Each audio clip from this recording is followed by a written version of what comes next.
Before we get going, so try to make sure we.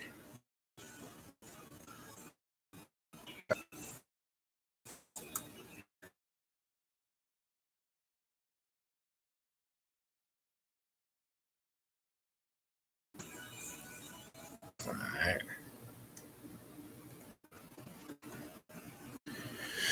All right.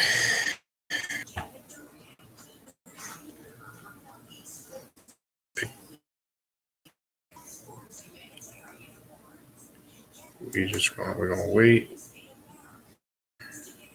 All right.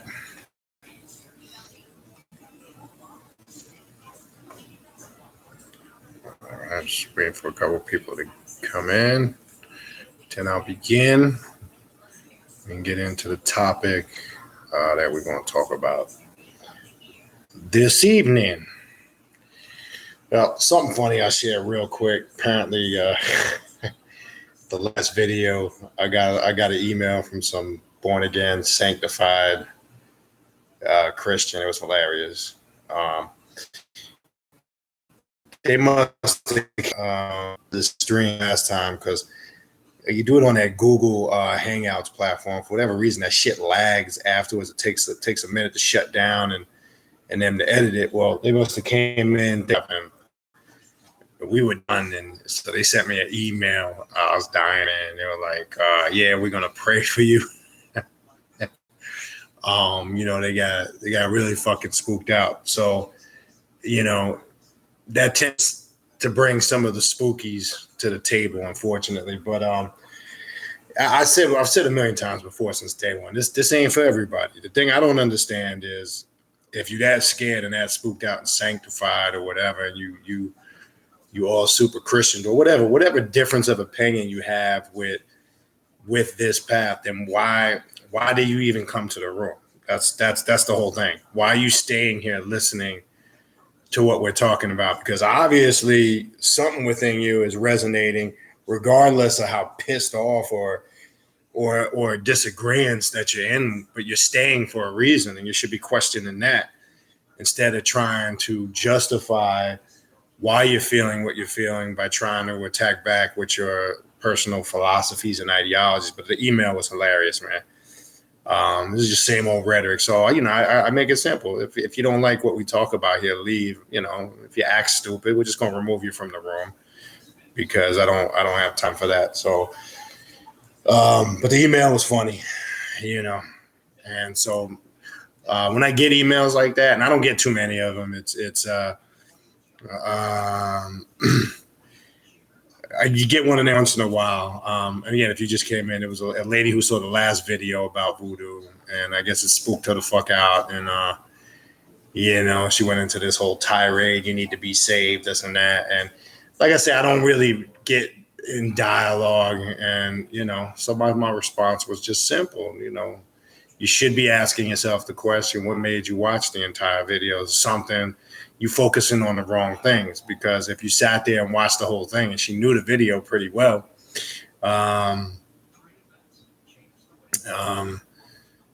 you need to focus on that feeling and figure out what was making you feel like that, as opposed to masking it with all this false emotion that you were trying to cover it up because you were trying to resist something that was coming to the surface. So it was just a basic response like that, because I ain't got time for that. She didn't respond after that. So I think what happens is sometimes, I know when people fear something intensely, they don't understand what they're fearing is because there's something within them that's resonating with it. I don't care what it is. If it's something you see in a movie, if it's something you read or study, usually the more you fear it or the more you try to back away from it, there's something going on internal that you're not facing. And that's usually the case. But anyway, yeah, it was kind of funny. All right, so we got people here. I'm gonna wait another minute or two, but a couple quick announcements. I did respond to some of your emails about the ritual, which this month flew by. Holy shit. Which is on the 27th, which is next weekend already. It's unbelievable. Felt like we just did one. That ritual on the 27th, if you didn't get the flyer. You can email me. I'll send you the flyer. You got to request an invite. It's at a disclosed location. I'll put that publicly on the advertisements anymore due to the fact that I mentioned in the past. We're trying to keep things a little tight-knit and private now. That will be on Friday night, July 27th. Require everybody to be there by 8 o'clock. If you are interested, it's going to be, I sent the flyer. It's going to be a vampiric mass ancient Egyptian rite, centered around that. That's all I'm pretty much going to put out there. Once you request the invite, I'll talk with you briefly to kind of let you know what's kind of required, and then we go from there. All right, and that's on Friday, July 27th, 8 p.m. It will be what I can tell you. And also, the email address is in the description box. Same thing if you are interested in a spiritual reading or a spiritual consultation. They're two different things. Just make sure you specify, just so you don't have to email me. How does it work? This and that. It lasts up until an hour. If you can't get to me in person, we could do it either on, I prefer to do it on Google Hangouts, a private Google Hangouts call. Skype is a secondary option. I've also used email, either or. And I do charge $52 to do it, and it can be paid by PayPal, or you can pay over the phone before you start. A reading is a system of divination, and we kind of just flow with it. A consultation, you can pretty much dictate where you want to go with a consultation. You can talk about whatever you want to talk about. Whatever information comes through on my end, I'll relay that to you, be it archetypes, your personal ancestors. And how that works is, just so people understand, it's not the individual that's really doing anything special. It's your spirits, your energy coming through. You're the one that's actually bringing it through. It's just a reading is that the individual, such as myself or whoever, is reading and detecting that and passing that information on you. And as you know, how I work, I give you the information, and whatever work needs to be done, you do it yourself. I don't do it for you. I just push you in the right direction. You gather what you need to do, and you go from there. It's that simple. Remember, this is a path about doing work, and you got to do the work yourself. It's not about somebody doing it for you. It's not about somebody fixing your problems. The only person that can fix your problems is you. I don't care what anybody tells you. I don't care what type of work. You're going to find other people doing spiritual work for you is only a temporary fix. It's not permanent. Understand that. I don't care if you go through the EFA system or whatever it is. I don't care if you have somebody do a spell for you, whatever you want to, whatever it may be. I'm just going to let you know. It'll work for the time being, but because you didn't stamp it with your personal energy and do the work yourself, it's not going to be consistent. Trust me when I tell you that. So that, again, the email is khnum19@gmail.com. Everything I said is in the description box, all the videos. If you forget, you can just go look in the description box. All right. So having said that, we're going to topic that this topic here, we've talked about it on and off over the last couple of years. This is probably the key. This is probably what, in my opinion, and again, this is just my experience and my opinion. You don't have to agree 100% wholeheartedly, but demonic integration. I've always said, well, I don't care if you're working with archetypes, spirits, goetia, whatever you're working with. The demonic integration, which is your personal daemon that you have created, which is really who and what you really are, the true essence of yourself, is the most powerful deity you can work with, period. I don't care what anybody says. All right. Now let me explain. Let's back up in case, not so much for some of our viewers that have the experience with the occult and the left-hand path and things of that nature. If you're watching this video and you're brand new, when we say demon, and I want you to take note of the spelling, DAEMON, not DEMON, because I know for the unlearned or the ignorant, they hear the word demon, they automatically affiliate it with the word demon.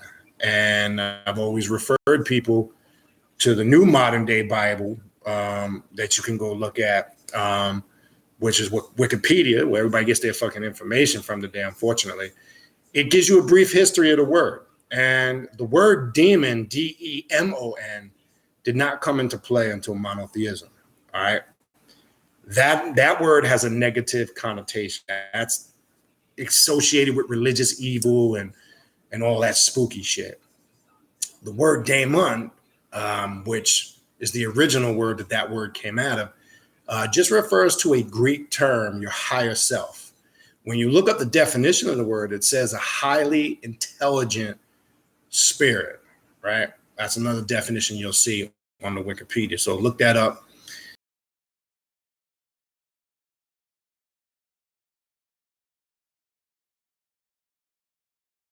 The word higher, because then we're back into that spooky shit, high, most high, and all that bullshit. So I'm trying to eliminate that concept. So it's your true self, the real you, right? The shadow self that we ignore, and that's what this path is about.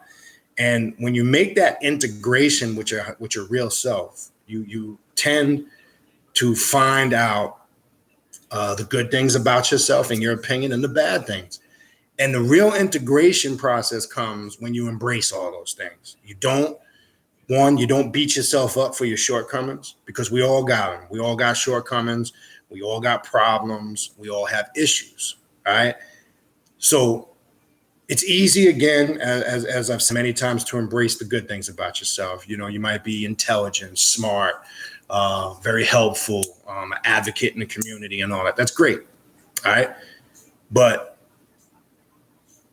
if you can't really be real with yourself about the things that you got wrong, then you're not making that true demonic integration, quote unquote, with your real self, the real you. And if you want to use higher self, if it makes you comfortable, that's fine.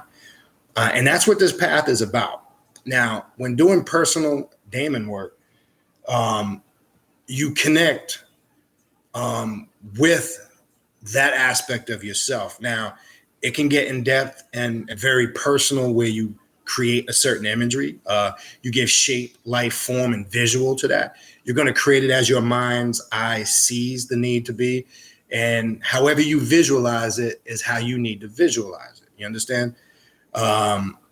So it's very important, again, to embrace all of those things, the good and what you might determine the bad, your shortcomings.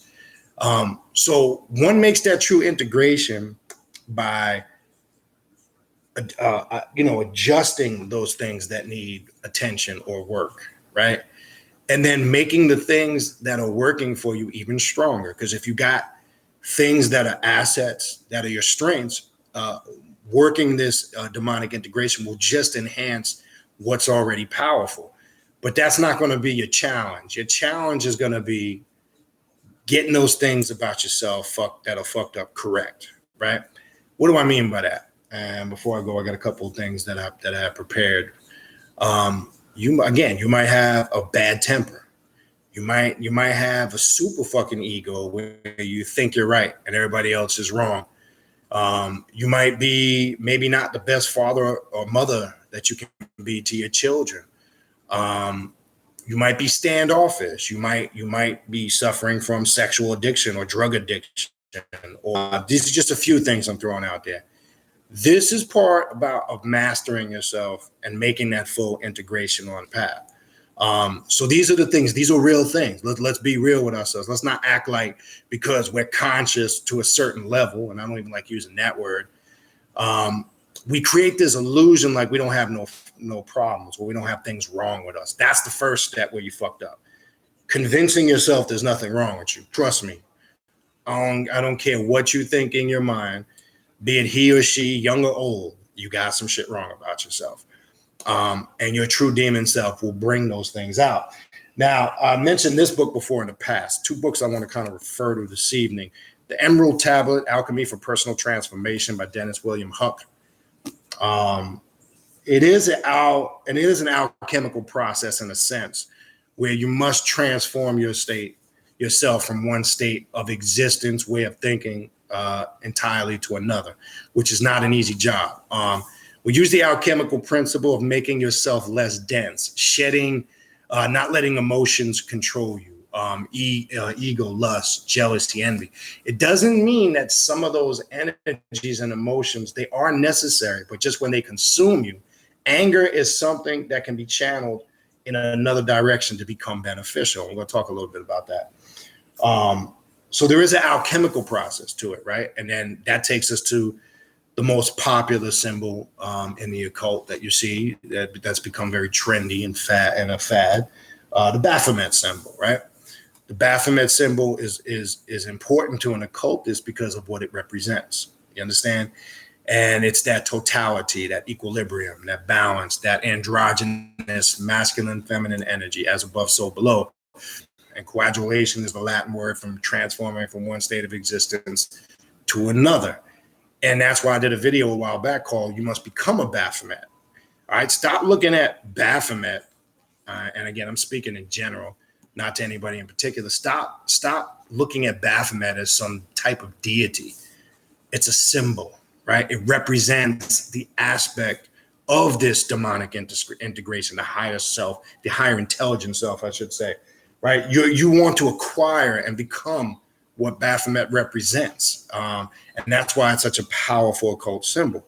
The mythology that comes in is all this spooky shit with the Knights of Templar and Satanism. Modern day Satanism has adopted that as a symbol or act. One of their most popular figures. And unfortunately, in this day and time, it kind of gets more associated with that than in essence what it really represented. By no means on this path, and I want to make this clear, especially what I do here, I don't approach the whole Baphomet concept the way per se they would in, a satanic church or Euro-Satanism. That's just not my thing, because again, as I've mentioned before, I found out that a lot of those groups are more religious than Christians, unfortunately. Because you can never move the black adept from the equation, because that is the highest God. That's what you learn in vampirism, right? That is the highest. When you take self out of the equation, you're back to spookism, you're back to physical man worship, and you're back to worshiping external things that exist outside of yourself. So that's rule number one on this path. You never remove yourself from the equation, because you're going to find out when you strip all the bullshit away. I don't care what it is you study, any of them lighter philosophies, any of them watered down doctrines. Once you strip away all the external shit, you're going to find the reality you should have known from jump. The only thing that's going to be left there is you. So we start on this path by saving ourselves the headache by just, you know what I'm saying, being straight to the point and eliminating that from jump. So that's why I'm saying, unfortunately, a lot of those groups have become religious. Now, I want to read an excerpt, and then I will go through the chat. I'll address the questions in the comments. We'll do that shortly. But as I said, on this path, this is probably the most important work that's going to be, or that's going to give you your most growth. The self-created deity, the one that you create from yourself, that's your personal creation. That's what God does. God creates, right? Brings things into existence, right? Takes things from the subjective realm. Go back to the story of Tar in ancient Egypt. When it says Tar thought himself into existence, what does that mean? Does it mean literally? Or what was it really talking about? Okay. This is what it's talking about. We have the power and the ability. Go back into the 7 principles of Tahuti, right? All is mental, mental is all, right? It teaches the power, the infinite power of the subjective realm. We can create universes and multiverses within our subjective realm. And anything you bring into existence, you must think about it first or put a thought to it, right? Thoth is the phonetic sound for the ancient Egyptian deity Tahuti, or Thoth, right? Thought. That's not a coincidence. And he was the scribe, right? He's the one that recorded so-called the wisdom and the knowledge, right? There's a science to all this. When you formulate that thought, you bring it into existence, but you must think about it first on a subjective before you can make a reality or make it a reality. It's the same thing if you're planning your day tomorrow, right? So you gotta get stuff done. So you visualize in your mind, all right, tomorrow morning I'm gonna get up at 8 o'clock, right? Let me show you how the magic works. See, we think it's just, again, going to our altar and working a ritual. No, you work this 24/7. And I've always said just a simple thing like planning out your day the night before or the week before, whatever, is magic in itself. So you might say, all right, I got to get some errands done tomorrow. All right, I'm going to get up. I'm going to set my clock, 7:30, 8 o'clock. I'm going to get in the shower. Then I'm going to get in my car. I'm going to go to this place first, that place, in order. When you've already done it, you've visualized it, you've seen it, you've laid it out, and then it becomes magic when you actually put it into existence. You actually carry it out, and it goes the exact way you visualized it. That's a form of magic. See, we don't look at it like that because we think it's just everyday mundane shit, because we're not tapping into the power of our minds and how these things actually operate and work and are connected. All right. So let me just go through a few things real quick. All right. Put on the old man glasses. Sorry. So I want to touch on a few things in here. Alchemy, which making oneself less dense is important because you must shed all those things that are weighing you down mentally, emotionally, spiritually, and physically. And that's why I did a video a while back on diet and exercise. That is important.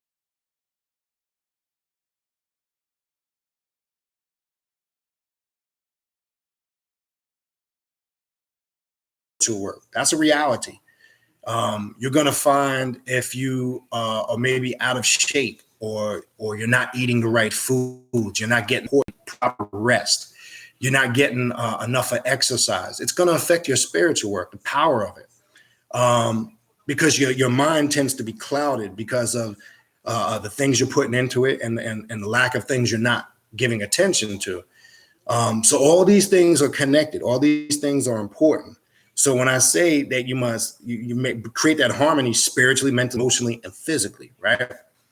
So I want to touch on, hold on one sec. I think it's right here. The one thing, all right, there's a section in here. I've touched on this in the past, but I kind of want to go back over it real briefly because this really connects a lot of different things. All right. What is the one thing? All right.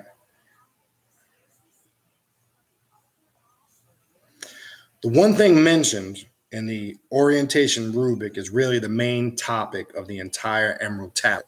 The Emerald Tablets are the Emerald Tablets of Tahuti. Why is the one thing so important? Why is the one thing the subject and not the one mind? Because in essence, the Emerald Tablet is not a religious document. It is a practical treatise concerning a spiritual technology designed to allow man to reach his highest expression. And the tablet offers an advanced formula for personal transformation and accelerated evolution. In fact, the concluding phrase of the orientation rubric, so do all created things originate from one thing, through transformation, right? Is one of the earliest formulations of the idea of evolution of life, many centuries before Charles Darwin was selected to be a part of our species. This one thing, as a supreme force which cannot be seen, has no perceptible form until it is grounded in material reality by the action or thought of the one mind, confirming what I was just talking about. Until you can create that reality and think it into existence first on a subjective and zone in on it, then it becomes a reality of the one mind because it's all connected. But we're going to talk a little bit about that. The mind of the supreme being. In nearly every religion, knowing the name of God bestows great magical power. However, the name of God is the name of the one thing, and both are indescribable, can only be directly perceived. This fundamental principle is expressed in the ancient Egyptian myth of Aset or Isis and Ra. Aset or Isis wanted to become a goddess and knew she had to find out the true name of Ra, the supreme god of Egypt, to succeed. So she fashioned a snake from the mud made when some of Ra's saliva fell from heaven, because the snake was made from Ra himself. Its venom was the only substance that could harm it. Isis concealed the viper in the dust on a road until Ra visited Earth. When he walked by the snake, it bit him, and there was nothing he can do as the poison coursed through him. Ra felt excruciating pain for the very first time, and in his agony, he called out to the other gods for help, but only Isis came forward. Tell me your name, she said, and I will cure you. Ra tried to trick Isis into giving him the cure, but she cleverly rebuked him. Finally, Ra said, my name is hidden in my body. Let it pass from my heart to your heart. By directly experiencing the ineffable magic name, Isis immediately cured Ra and became an immortal herself. The message of this myth is that the signature of God is in all things. Not out there, not above there, not over there. It's in the signature of all things. This is key. This is step one, right? It is not something we can write out or even pronounce. It is simply sharing his heart and seeking his presence. This feeling is experienced by mystics as a kind of divine love. They call it in Eastern mysticism divine ishq, I-S-H-Q, right? The Sufis call it divine ishq, divine love. Surprisingly, the Old Testament gives one thing, a voice and emotions. Now, the second thing I want to go to in here. So understanding, again, confirming, not looking for this fictitious, this mythological God outside of ourselves. You understand? It's not,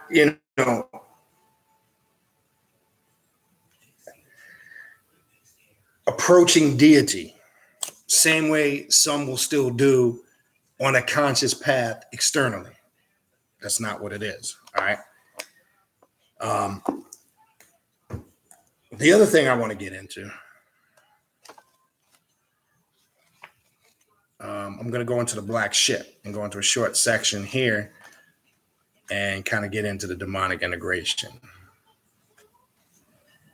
All right.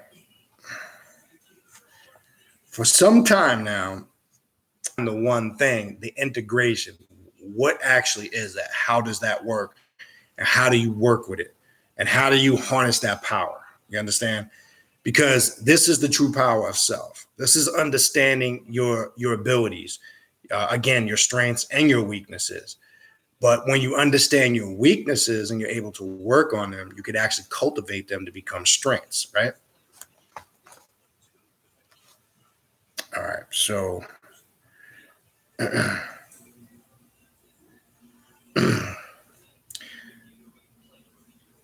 aim of this work is the integration of the demon into the human personality. We call it demonic integration, or more poetically, the convocation of the triumvirate. Rather, we should say the convocation is the method and the integration is the goal. For the best results, the psyche should be preconditioned for integration before demonic material is sought in earnest.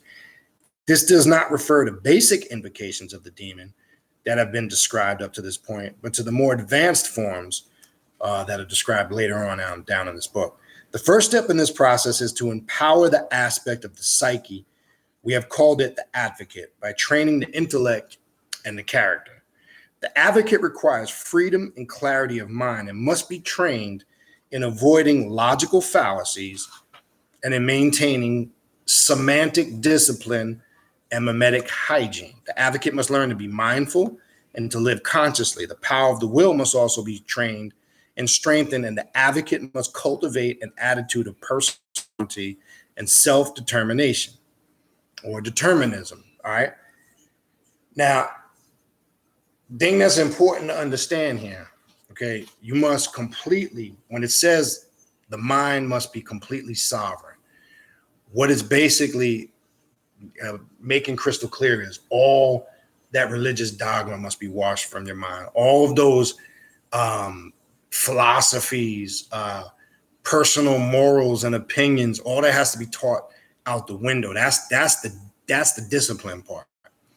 A lot of people, and in my 20 plus years doing this, think they're beyond that. And I've seen this over the years.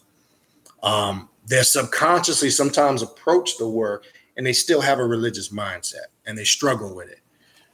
And sometimes it's not by their fault because they don't realize they're doing it. But it goes to show a lot of the impact and the trauma that stuff has had upon us because we all been spoon-fed it since birth. Where it doesn't even matter if we didn't fully grow up, quote unquote, in a religious environment or family, but we're around it all the time. We live in a country that's influenced by it. whether it's at work, in the public, wherever it may be. You understand? So you must be completely sovereign, free from all that, because those are the things that weigh you down. Those are things that prevent that integration from taking place or happening. All right. All right. Let me see what else. There was one more section I wanted to get into. Okay. All right. The advocate also has the task of forming a proper relationship with the familiar. In doing so, the advocate must assume a conscious position of authority over the familiar and bring the beliefs, values, and desires of the familiar into alignment. Of course, this does not involve bullying the familiar. The advocate must act as a good parent or mentor to the familiar and earn its trust. Together, the advocate and familiar have a dual task of clearing any erroneous complexes accumulated by the familiar and of setting the familiar to its proper work in the emergence and advancement of the triumvirate. This is the second step in the convocation, and that's kind of what I was just talking about. So you must be able to eliminate those things, get the mind clear. That as I was saying prior to that, preparing the psyche, right? The advocate also has a task of seeking a relationship with the demon. The advocate aligns itself and the familiar in aspiration towards the demon and calls to it. As the demon is always happy to respond, the issue is one of truly listening and being able to hear. The primary purpose of the previous two steps is to facilitate this clear reception. However, the advocate does not only invoke the demon passively, but also works actively with the demonic material received. Once communication with the demon occurs, the demon's gifts must be consciously integrated into the character and expressed in life. This is the third step in the convocation. So once you're able to make that connection and communication, you're supposed to integrate those gifts into your character. That's where the change comes in. Now, when you hear me talk about all the time that this path is about doing work, see, this is what I'm talking about. This is work. Nobody's going to do it for you. You have to do this for yourself. Nobody can make this change. Nobody can do this integration for you. You have to set out on a path, you understand, and make the commitment to say, I want to do this. It's that simple. It's not making it, people tend to make the shit more complicated than it is. Look, you can read 1,000,000 books, right? You can join multiple groups and organizations and think you're going to buy your way into becoming, great or whatever it is you're trying to become. If you don't sit out to do the work, nothing's going to happen. And that's why we say it's a path of self-mastery, doing it for self, right? Of course, invoking your demon was the first action in this work, right? Now the time has come to learn more powerful methods of invocation, integration, and affirmation of your demonic self. One very powerful method is the heart invocation. This operation is a direct extension of the invocation method that you learned in the beginning. We went over that in the prior. The heart invocation invokes demonic qualities into the heart and over time anchors them within the human personality. Consider the demonic qualities described in Book 1 as a meta needs: self-actualization, self-sufficiency, truth, beauty, and so on. In performing this heart invocation, you will use memories of times when you experienced the feeling of one of these qualities. Now, this is a form of time travel. And like I said, I've mentioned this using this method before in the past. You could actually cure personal trauma you went through, say when you were a kid, if you revisit that same scenario and change the outcome, right? If you were bullied, if you create a visualization where you take yourself back to that particular moment in your life and change the outcome, it can actually release that trauma on the subconscious mind. Here, it's more or less talking about tap into a time where you had that good feeling in your heart. It could have been at a gathering, a party, a personal event that took place in your life. When you relive that moment, you actually, what it's saying is that you start invoking those qualities by this heart invocation. And it's actually a powerful tool if you actually use it. And it has a lot of properties to it, even healing properties. And I've gone over many times the power of music, right? To show you that this is a reality. I've mentioned this a couple of times in the past. Think about a song from back in the day. You understand? Think about a specific song when you were in high school or your teenage years or a child, right? What tends to happen is you think of a song. You might even still listen to it to this day. And no matter how old that song gets, it automatically takes you back to around the time it was popular or the first couple of times you heard it. And the imagery can get so vivid to the point where you remember where you were, what you were wearing, what time of the year it was, season-wise, what month. Sometimes you might even remember the exact day because the subconscious gets triggered by an event that was connected to the clothing you had on. You could even start, if you really focus in, remember the smells of that day. You might have been listening to the song in the house with your mother or your family or friends, and there was food being cooked, and you recollect that, and you start to smell that to show you that that gap between the physical and the spiritual is just a very fine line. It's that powerful. And the heart invocation is kind of connected to that. When you tap into the heart or the emotional center, you're able to activate that energy. You understand what I'm saying? And this becomes a powerful tool on a multitude because, as it says here, being able to integrate these things into your character, right? And remember, it mentioned divine love, divine ishq, right? And when it was talking about in there, the one thing, the one mind, that the signature of God, quote unquote, the creator is the signature of it is in all things. It's not separate from anything. See, men created gods when they felt the need to name God. That's when it became fucked up because now we're looking for something outside of ourselves that doesn't exist. All right. So that's the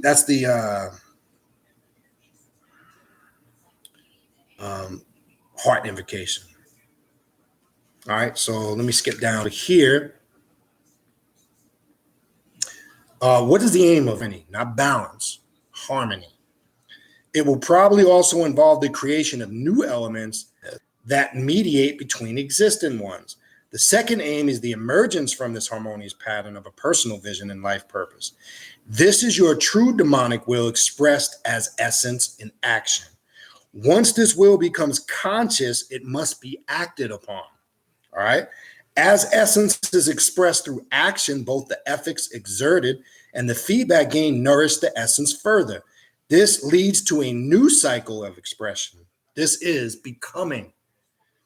Around these basic aims, you will probably want to create rituals.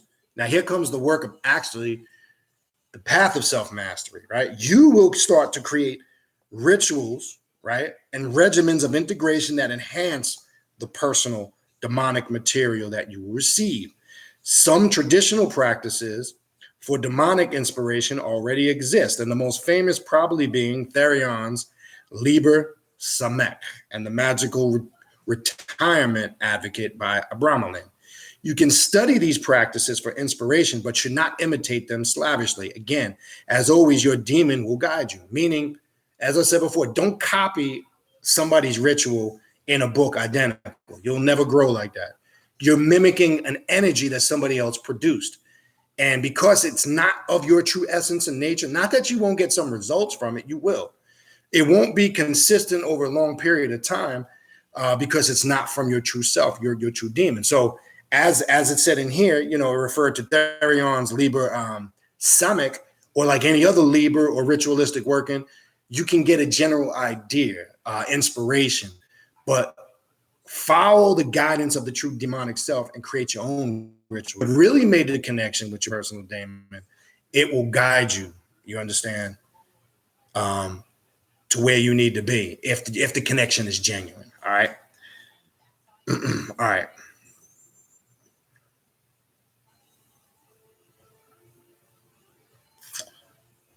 All right. The second stage is a maturization of the first. The first stage can often be characterized by a spirit of pure revolt that is largely for certain emotional, even aesthetic response that may not involve much conscious thought. The second stage emerges with the development of a deeper and more long-term viewpoint. Here, the primary impulse is to find or create spaces for indulging, cultivating, and preserving the explorations and expressions of our individualism. And remember, on this path, we don't totally negate the physical. There is an aspect that you must indulge to experience. You understand? This whole thing about totally try to suppress your physical completely is the biggest bullshit. All right. You must indulge on a certain level, not be consumed by your indulgences, but you must dip to experience to appease those desires and indulgences, right? Because it says preserving and cultivating and preserving the explorations and expressions of our individualism, right? And for protecting them from the social mass against which the stage constitutes a more stable and determined stand than that taken in the previous stage. Stage, likewise, is a further development of the second. A commitment to the process has been made, and the human personality develops a parental feeling toward the familiar and all aspects of the psyche, and so reflects the parental feeling of the daemon. This resonance greatly strengthens and stabilizes the daemon-advocate connection. The fourth stage is defined by an increasing understanding of the essential principles of existing in accord with your own true nature, not some nature that religion dictated to you what's true. This is how you're supposed to be. This is how you should act. This is how you should think. This is right. That's wrong. If you don't do it this way, you're going to some place called hell to be tormented forever. But if you're a good boy or girl, you're going to go to this other fictitious place called heaven and float around wearing diapers on some clouds and shit for the rest of your life. That's all a bunch of mental slavery indoctrination that keeps an individual suppressed, where they can never attain that state of becoming immortal or becoming a god, right? The fifth stage is the dawn of true sovereignty. The principles or laws of the self become integrated into the human personality, which now consciously governs itself. The other aspects of being in your personal existence in accord with them. The willed efforts that are made and the feedback that is gained in the process of remanifesting these principles and laws into a personal dominion, and you're ruling it accordingly, will anchor them within your being, drawing the self and the human personality even closer together. Remanifesting, right? Remanifesting is taking those things I was talking about earlier that maybe were a hindrance to you or were incorrect. To remanifest them is to now make them correct or true to self, or personify that by the will of your true nature, right? All right. Then it goes on to say in the sixth stage, the self and the human personality become truly and perfectly integrated. In the seventh stage, the book, you can read that yourself. So we get a general idea. That's just basic, just to give you a general idea. Now, is there one specific way to do personal demonology work? Absolutely not. And anybody that tells you there is, they're full of shit because they're religious. Anybody that tells you this particular grimoire or this particular only ones that do it right, they're just as fucking stupid. All right. The one who does it right is you. Whatever you come up with that you create that suits your needs, that's the correct way to do it. Do you understand? So when we're talking about personal or demonic integration, we're talking about connecting, and who knows what they need for themselves but you. So it's okay, like I say, to look at all these different methods, systems, grimoires, but as long as you're creating your own, you're customizing these personal rituals according to the connection that you made with your true demon self, right? That's what demonic integration is truly about. And that's probably one of the core principles on this, one of the most powerful principles on this path, all right?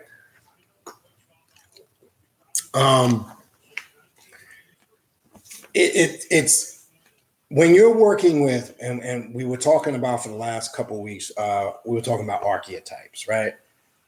And you could work with a multitude of pantheons. I don't care if it's the Voodoo pantheon, the Orishi, ancient Egypt, all right? As I said earlier in the very beginning of this video, you will never work with anything more powerful than the self-created demon that you created or manifested and integrated with your true self, right? Because that manifestation becomes who and what you really are, because what you bring forward when doing this work, when doing these invocations, you start to realize what you are, not who you thought you were, right? And who you're trying to get people to see you as. You understand? Because that's what most people spend their life doing. They think they're somebody they're not. And then they spend their whole life trying to convince people the way is who you really are. That's what this work is about. Connecting to who and what you really are. And not all of it is pleasant. And I said that before. Okay? Not all of it is pleasant, because in that process, you are going to start connecting with some shit about yourself that you didn't really realize was, kind of fucked up. Okay. So you have to kind of connect with it on a level where, instead of, again, like I said in the beginning of the video, not beating yourself up, when you identify your personal weaknesses, if that's the time you start to correct them, make them better. Not use them as excuses, understand? And sometimes people will use, or they play the blame game. They blame everybody but themselves for their shortcomings and their failures. They never take responsibilities for their actions, right? All these things, right? This is what tends to hold certain individuals back. And we don't do that on this path. You understand? We take full responsibility and actions for that. So again, this is just a basic introduction to demonic integration. And again,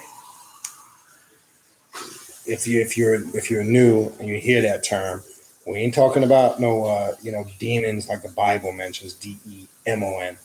That's all religious stuff. That's not what we're talking about, because that's gotten spooked out over time, because people hear that word and it now becomes something religious. Again, as I said earlier, the word daemon, E-M-O-N, as you see in the title of the video, that's just a Greek term. It means your higher self, the intelligent aspect of yourself. It's defined as a highly intelligent spirit in some other definitions, wise, intelligent. So that's all it's referring to. Nothing spooky, nothing, Hollywood and religious. But anyway, let's go back through the chat, see what we got here. I think we covered some of the basics. If I didn't greet you and you came in after I started, peace. I'm going to skip the conversation between yourselves. Chi had typed in earlier, what's a good demon? And again, I wouldn't spell it like that, before beginning on their first evocation. Well, again, there's many methodologies you can start out with. If you're working, it could be the Goetia, it could be, well, as I refer to the 72 companions of Set. If you're going to start with some of the ones, that are in a lot of these grimoires, you could start there. You could start, if you practice Luciferian magic, you could start with any of those aspects. The book that I was reading from, The Black Ship, has some good beginner and how to create, some of these invocations. So I would just start there. What I would recommend, though, just me personally, and again, there is no right or wrong way to do it, because when you're using a specific criteria and guideline, we're back into that religion. As it said in there, let your personal demon or your higher self dictate. It'll communicate to you. It'll put you in the right direction. You understand what I'm saying?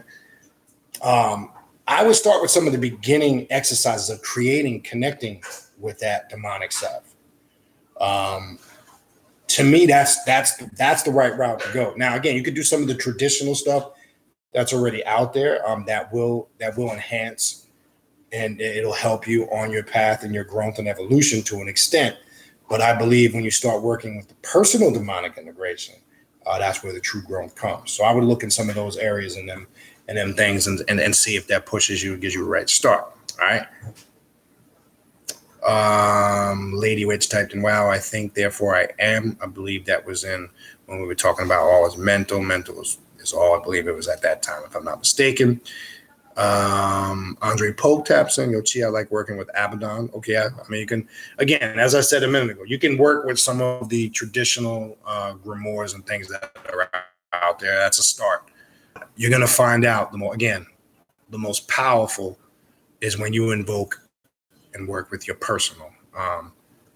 Again, I can only say it so much in words, but experiencing it, the power of it, it's a different energy than the other stuff that you work with. I mean, it's clear, it's distinct, and you have connected with something completely, different. But yes, you can start in any of those areas. Emperor Firearm types in. For me, invoke Lilith and ask her to be my goddess, and if she wants to work with me, then give me a sign. So she did. Yeah, Lilith is another powerful, and not just so much in sex magic. I know a lot of people like to just do invocations with Lilith, and there's always things accomplished. Samael and Lilith, actually, there's a lot of workings and rituals that you can do together. The connection with both of them. So yeah, that's another area you can start. All right.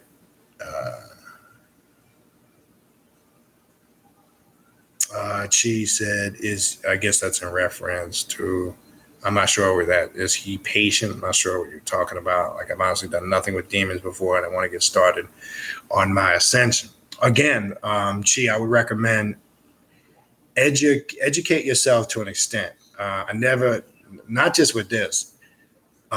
Get yourself familiar with concepts and things in depth before you just jump in. Because if you're jumping in and you don't really have a fueled intent, then it becomes pointless. So step one I would look into a lot of these things that I'm telling you, a lot of things people in the chat room are telling you. Get that information and data together, and register it.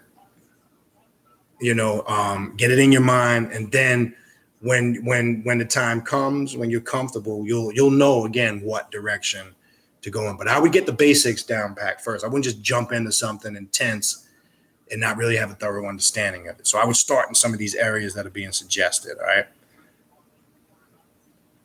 Then she also typed in, like, I know people say Lucifer, but I'm not sure. Yeah, I mentioned that earlier with Luciferian magic, right? Now, remember, you're working with, even these are archetypes in the sense of what they represent. Luciferianism is about illuminism, tapping into the divine of your intellect, right?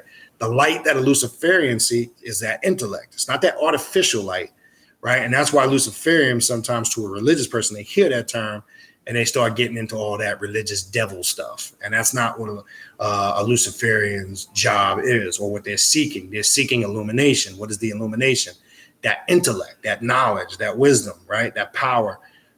When they have that, they now can transform into that state of becoming God or immortal, right?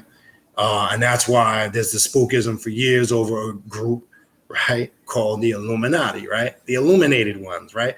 Lucifer, which just simply means light bearer, right? And I've mentioned before in the past, and that title was given to not just him in the Bible.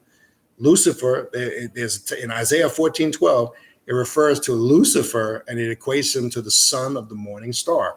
Well, also in that same Bible, in Genesis chapter 22, verse 16, Jesus is also referred to as the son of the morning star.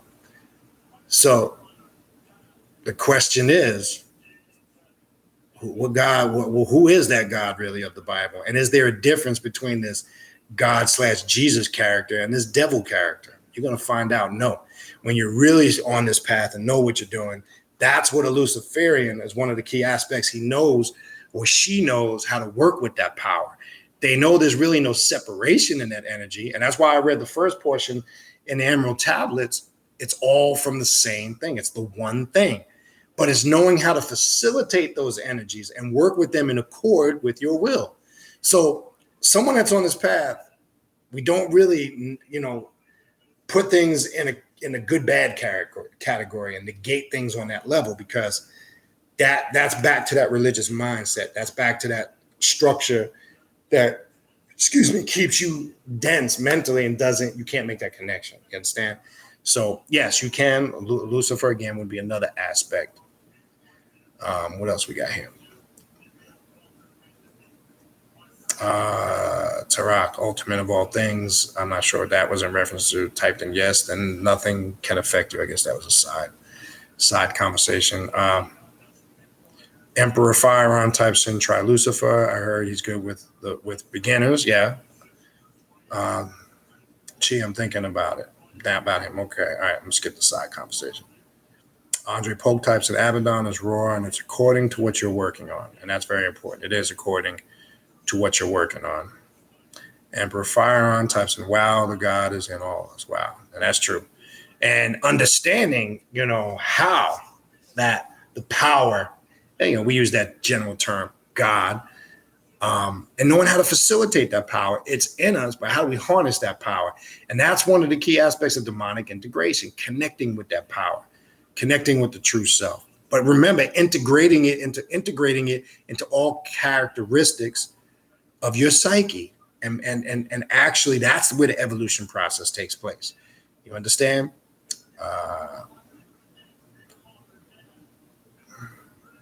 What else we got here? And then she also types in, I'm not sure what I want to work on. Well, that's what I'm saying. Get the basics down, get some of these things in your mind, focus on it. And again, your intent will become clear. You'll be pushed in the right direction, and the guidance will come. That's why I said, don't just go jump into it right away. Gather some data, some information, get familiar with some of these things, and you'll see what you resonate with. You will see if it's Lucifer to start out with, if it's whatever it may be. I'm just giving you an example. You'll know, but you'll be more comfortable at the point because you prepared the psyche. You're now familiar. You understand? Whereas just jumping into it with no real intent and not knowing becomes pointless. All right. Emperor Firearm types, and if you want to work with demons, get the book called The Complete Demonology by S. Conley. Yes, that's another good book. Mumso types in, I'm late. Peace, brother. Good to see you. I haven't seen you in a while. I did get, I think it was your email or your text that you said about the next session of classes. I think you sent it through Google Hangouts. But anyway, good to see you here, brother. Perfection 933, peace. Let's see what I have. She types in, well, I have invoking eternity by EO coding. Again, it's not my job to judge or knock, but be careful. Again, I don't tell people what and what not to do. And again, I don't believe in, saying who's right or wrong. I would just say, again, look into. I've just found in my experience, I'm not.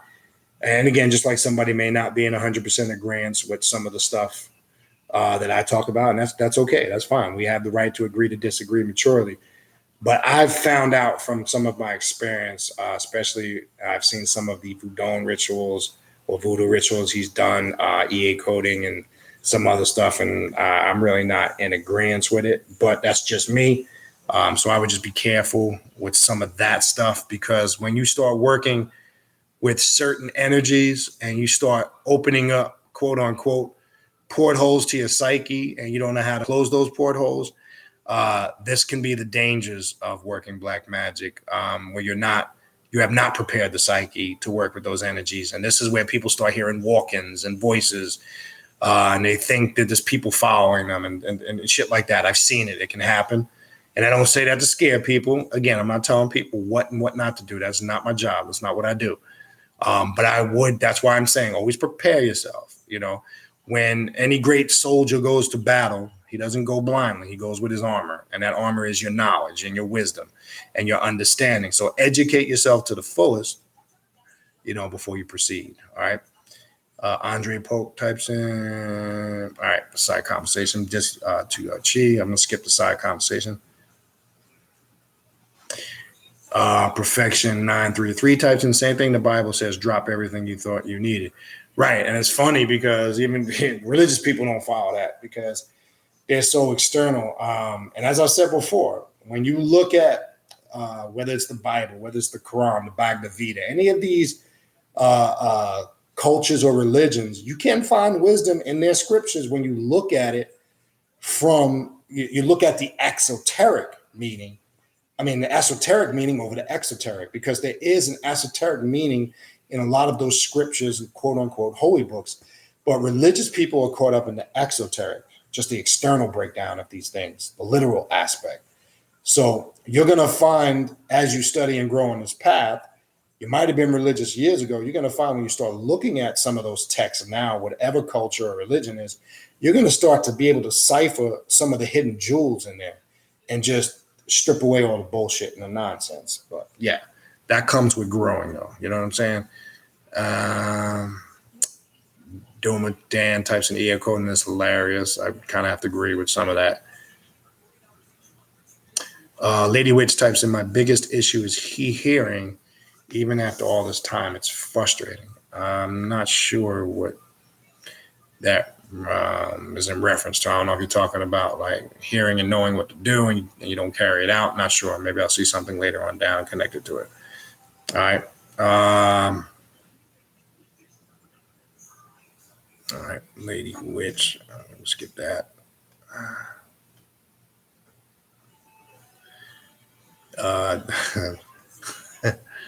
Yeah. Lady Witch types in, I guess guys are talking back and forth about EA coding, that yeah, she likes him. He isn't like every, yeah, he speaks again. Like I say, it's not my job to like I say, there are some things I've seen that he talks about that have some, truth to it. Again, I don't want to be hypocritical because I haven't watched a lot of his videos. I've sat and scanned through a bunch of them. So, and I'm basing it on what I saw. So again, that's I'm not going to waste too much time and energy on that. You guys draw your own conclusions. All right. Oni types in something good. Bottom line is you cannot indulge in your desires. It is unhealthy not to. That's correct. Because if you suppress them completely, that suppression creates that stronger resistance, and then you can be consumed by them. Part of understanding this path is the doctrine of indulgence. So you must appease your sexual desires, not give in to them. You must appease your food desires, but not give in to them, right? The only way you can gain true knowledge and wisdom is by your experience in some of those indulgences. But when the indulgence controls you, it can only be harmful when it has complete control over you, and that's your focal point, and it starts disrupting other areas of your life. But in a lot of these lighter right-hand path philosophies, they think by completely suppressing it is the solution. So that is not the solution, and that's not what we teach on this path. We teach to indulge to the point where you appease, and you will see. Sometimes you burn that out because what you might have been, some of your desires and your indulgences, after you experience them, it may not have been what you thought. And you kind of burn that out, but you wouldn't know that unless you experience it. It's like tasting a food, right? How do you know you don't like a food until you taste it? Yeah, you can say, oh, it doesn't smell good or it smells good. How many times have you smelled something good and tasted it and didn't taste what it smelled like and vice versa? But how did you come to that conclusion? By indulging in it to a certain extent. So that's how you got to apply that. That's a good point. All right, what else we got? Oh, peace to Anarchy's head. Typed in 40 minutes late. That's all right, brother. Whenever you get here, you get here. You can always go back and watch the play. No big deal. What else we got? Well, I'm not sure. Anarchy said typed in earlier. Whoa. What do you mean about demonology? I'm not sure what that was in reference to. Maybe you type something down further. I can clear it up. All right. Oni types in, I haven't forgotten. Okay. That's side conversations. Good. Anarchy Zed typed in down here, demonology, the study and cataloging of demons. That's one way you can look at it. The topic that we're discussing tonight is your personal demon and demon integration, or getting in contact with your higher self. Yes, demonology, that's one definition of it. But again, we gotta not get caught up in one specific method or way. That could be to your understanding and your experience. And again, I do see truths in that, but others may approach it and have a different perspective on it. And that's one thing I strongly always suggest people not to get tied down to one specific ideology or characteristics, etc. But yes, that is when dealing with demonology, and in general, that would be one explanation or definition of it. And I'm talking and I'm not spelling it. Okay, the spelling. I see people keep writing in DEMON. I'm not. See, I'm talking about the term DAEMON, right? Because sometimes that gets confused as two of the same things, and it's not in the sense of what the words represent. So we have to make sure we have a definition of it. You got to understand that word DEMON, demon, that didn't come into fruition till monotheistic times, right? And the reason why I don't use that definition, because the average person on the surface equates that with religion and negativity. And we know demons aren't. We know that. But it has its origin in the Greek word DAEMON. And that's why I use it, because when you look up the definition, you'll see it, your higher self, the highest the intelligent aspect of yourself. It also defines it as a highly intelligent spirit, right? That's what a demon really is. So that's why I refer to it in that line. So regardless of how you spell it, yes, we are talking about demonology. All right.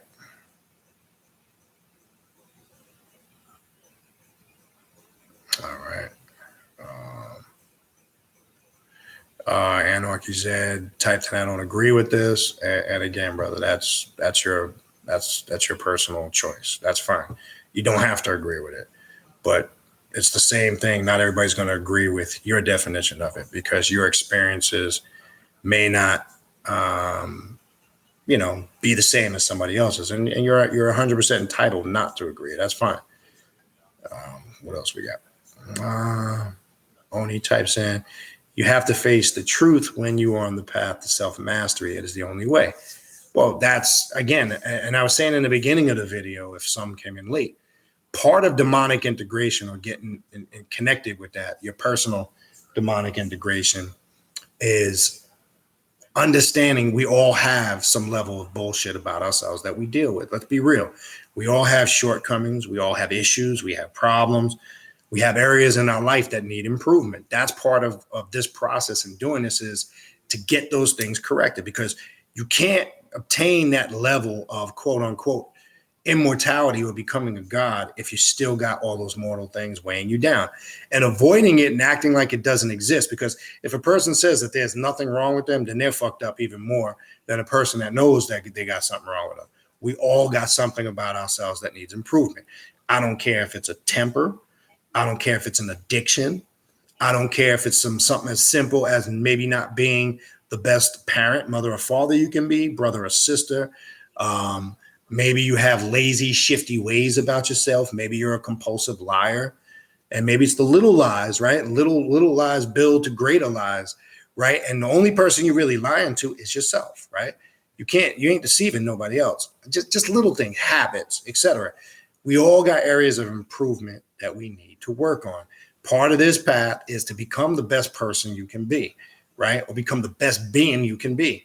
And that starts with addressing certain things about yourself that need work. Who knows what those things are but you? Because it's, you know what's fucked up about yourself. Because I'm not talking so much us that are familiar and on this path. It's hard for people that aren't on this path to fathom, because a lot of religions and right-hand path philosophies teach this false illusionary concept that if, for an example, if you're saved, that's going to correct. If you're saved by the blood of Jesus, that's going to correct all the fucked up shit about you. And it doesn't. It just suppresses it. So all those illusionary doctrines aren't really assisting or helping the individual. It's just suppressing what's there that needs to be addressed. And that's part of it. So yes, you have to, when you're on this path, you have to face the truth. And sometimes those truths aren't pleasant, right? Lady Witch typed in like shadow work and then creation. Yes, that's one way to look at it. Hold on, damn, things skipped on me. Bear with me.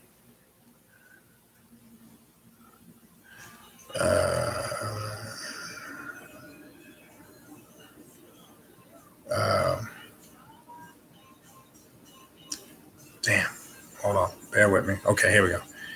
Anarchy. Own your mistakes, for sure. Do that. Okay, that was Anarchy Z earlier. El Sheba Sekhmet, greetings. My melanated nation, greetings. El Sheba. Lady Witch High. Okay, skip that. Skip the whole. Anarchy Z typed in Daemon, lesser spirit or god, a devil in Christian mythology. Literal meaning for demon, replete with wisdom, derived from the Greek demon, meaning divine power, right? That's kind of, again, I've referred people earlier. You can find those basic definite Wikipedia just to give you a reference point, all right?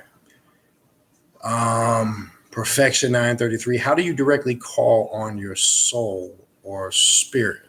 I'm not sure if I really understand that question. Understand those are two different things, right? Your soul is the true essence of who and what you are. Your spirit is just a reflection, or what the soul, it's the actual outwardly expression of the soul. You understand that spirit and soul are two different things. So when you say call on your soul spirit, I'm not really sure what you're referring to.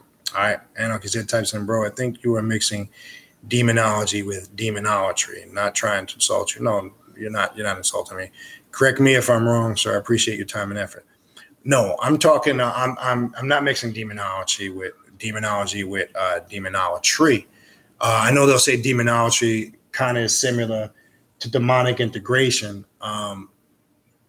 They are kind of connected, is what I'm trying to show. They are two different things. But what I'm focusing on, an aspect of those things tonight, is your personal demonic integration. I'm talking about specifically about your personal demon, your true self. I'm not talking about just the aspect of working with specific demons, like people were mentioning Abaddon, Lucifer, and some of the Goetia. I'm talking about specifically the self-created one, which is the real you.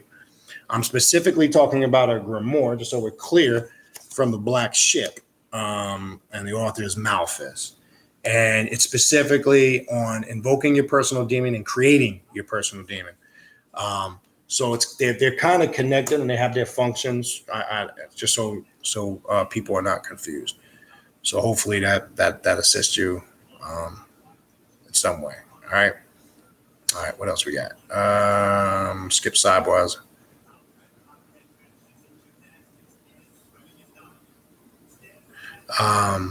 Anarchy Z types, and I haven't been around because he hasn't touched on topics that I know about, so I'm not comfy with studying that far ahead. I'm a modern demolator interested in Egyptian philosophy. Okay, that's cool.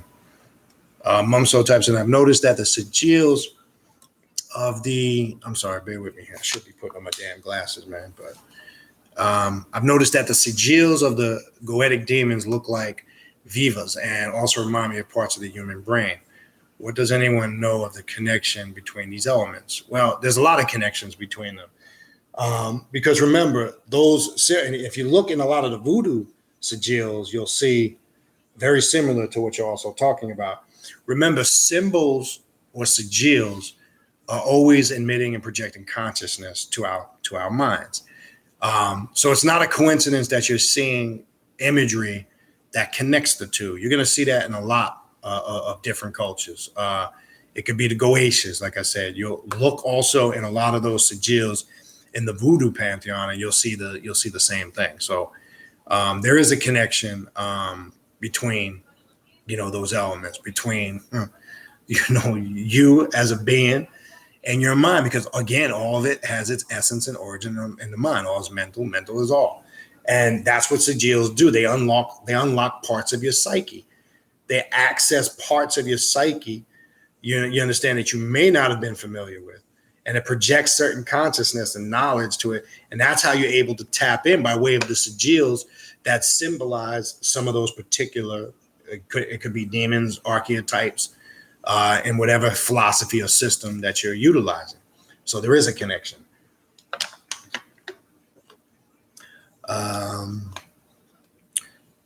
Bafalicious Yummy types in, study etymology of all words to get a greater understanding of what they mean, especially Semitic languages.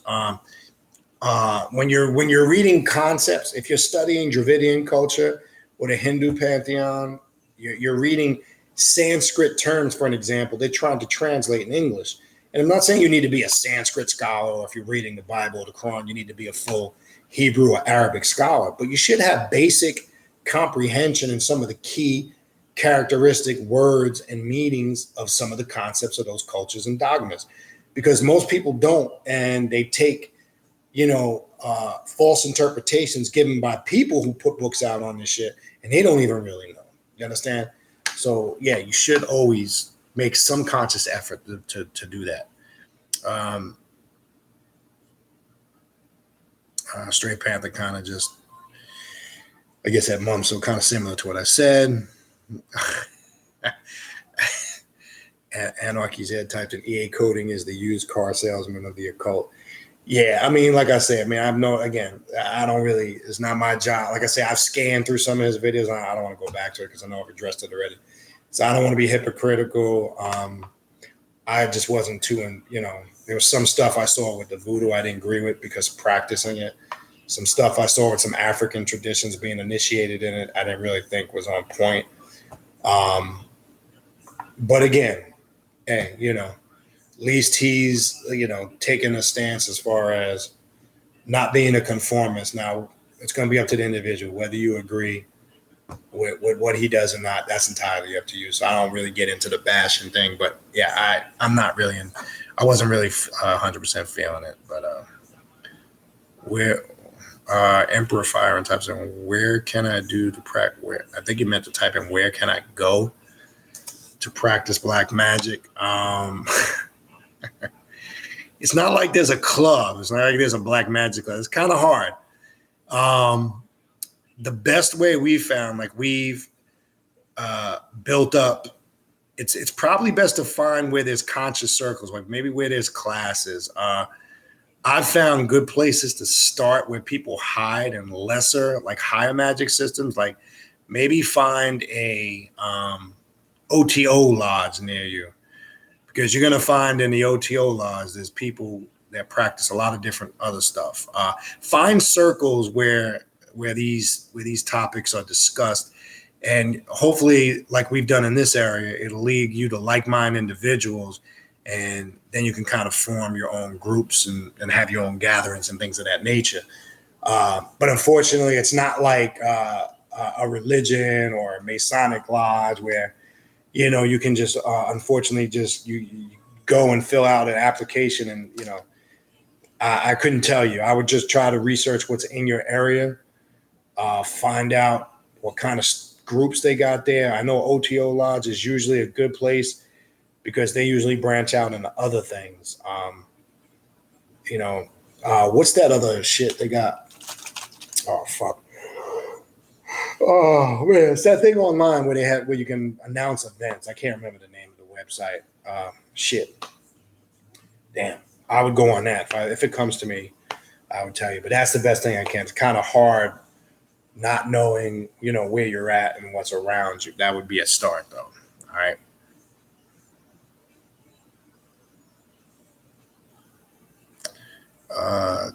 Tariq, ultimate of all things. My daughter a month ago saw a dog behind me, and she asked me if it was real, what her eyes are seeing. Can you tell me something about that? I couldn't because I don't have enough information. Not sure what kind of dog she saw, what color it was. It could symbolize a multitude of things. We could just speculate the correct way. If you want to figure it out for self, or if I had to, we would have to do some type of deviation on it and dig into it deeper. But what I would do and suggest to you is I would go into some type of visualization and meditation on it, and ask, your personal, self in that meditation, or your personal demon, lack of a better word, ask what, focus on what was the meaning of that. What did I see? Why did I see it? And why did my daughter see it? And sometimes those things you get the clarity on, but it's kind of hard for me to even speculate on that, not really having the specifics. So no, I couldn't tell you offhand just based on that small amount of information. All right. What else we got here? Bafflish Shumi typed in, the 72 Goetia demons or angels of dark light is dealing with the 72 electrical circuits within the pineal brain that you can tap into. It also taps into when you add actually you double the 72. This gets into something else now. When you deal with both aspects of it, and it's 144, you have 144 occult nerves. So yes, that's all connected. When talking about the sigils, it's always connected to something that's going on within self, whether it's your genetic structure, your physical makeup, the internal organs of the body, because all of this is a part of that process of filtering and understanding consciousness.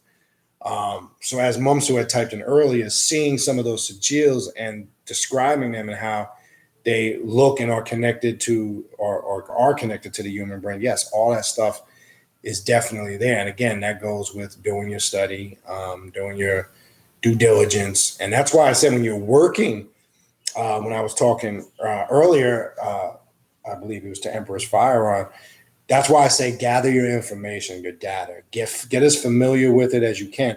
Are you going to know everything? Absolutely not, because we all don't know everything. Because if we did, we wouldn't even be having this conversation right now. It'd be a waste of time if we knew everything, right? We wouldn't even be here. But get enough of information is what I'm telling you, so you can successfully start working with it. Don't just, blindly jump into it, because I'm just saying, you're not going to get anything out of it. It's just not going to do anything. But just gather enough information and get yourself to the point where you can start on the path. But all that stuff is connected. All right.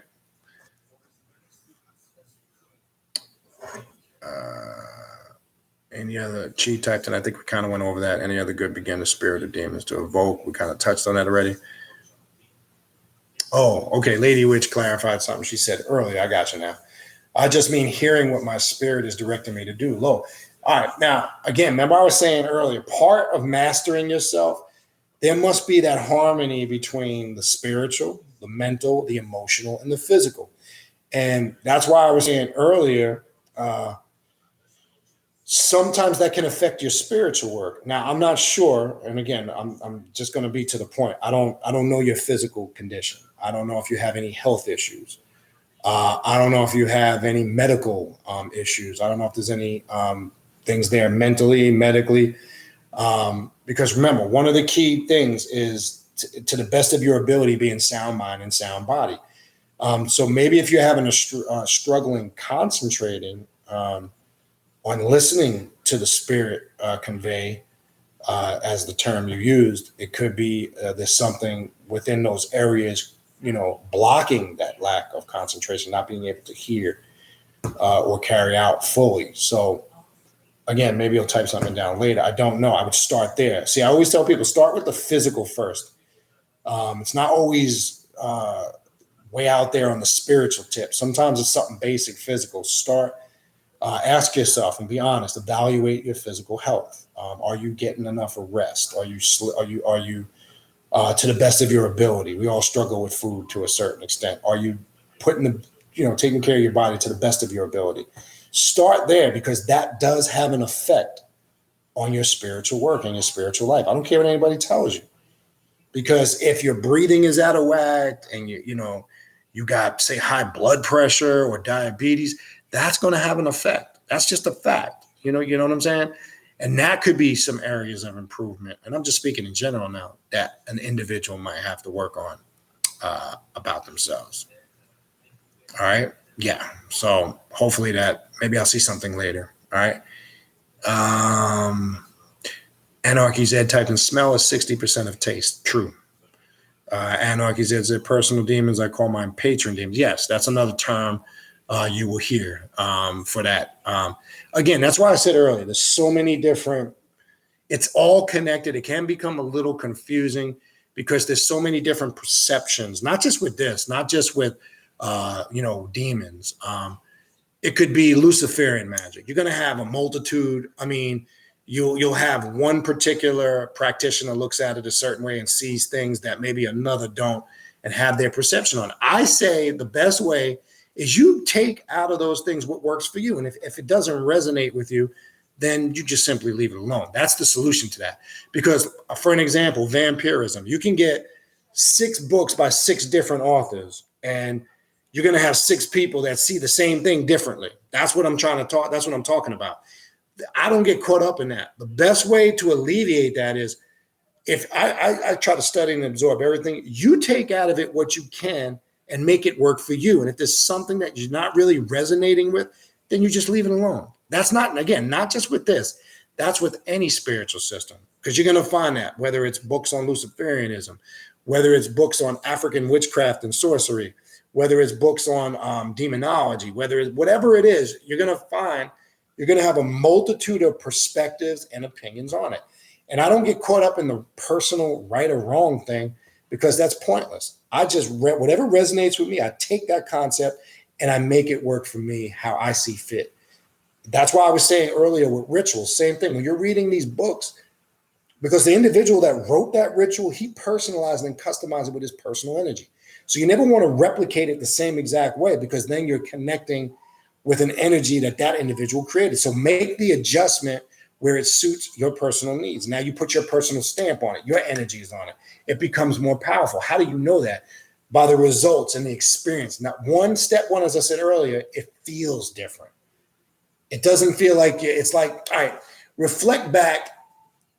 If I'm not saying everybody was, if you did come up, let's say in a religious upbringing, right? If let's use the example of Catholic Mass. It was nothing different. It was redundant, right? Reflect back when you broke away from that conformist mindset, be it religion, whatever it is. And remember that feeling when that change or that renewal that came upon you. It's that feeling, right? It's connecting with that energy. It's the same thing when you customize your workings and create your own path. It's a different energy. As for example, if you read a book on the Goetia, and that author has something, because they came to the conclusion the same way I'm talking about. They created a ritual for some of the demons of the Goetia. Not saying that you can't replicate it the exact same way and not get some type of results from it. That's not what I'm saying. But do that and then take that same ritual, change it a bit, customize with some of your personal touch, and I guarantee you're going to feel totally different when you do it on that aspect. It's different. Trust me when I tell you. All right. Anarchy says, do that. No, there's no need to apologize, bro. That's what this forum is. It's the dialogue. And, the beauty of this, we're mature adults. We can agree to disagree. And I've said in hundreds of videos I've done, I don't expect you. I'd be a fool to think that everybody's going to see it the way I see it. That's not why I do these videos. I'm not trying to promote my way of seeing things. This is a dialogue. It's a discussion. I can only tell you from my personal experiences. That's that. I mean, nobody else in here. That's how we express ourselves. So sometimes our personal experiences may not line up identically, but that's okay. We can agree to disagree, and that's how we dialogue and build and grow. It's not like people having a religious debate where they're all talking about the same God, but they can't agree on shit. And they're all reading the same book, and they can't agree on shit. That's ignorance at its finest. But we're more refined, highly intelligent beings, and we can have a mature, discussion and agree to disagree. And sometimes there might be a difference of perception or confusion, and that's fine. That's a beautiful thing. What else we got here? Okay.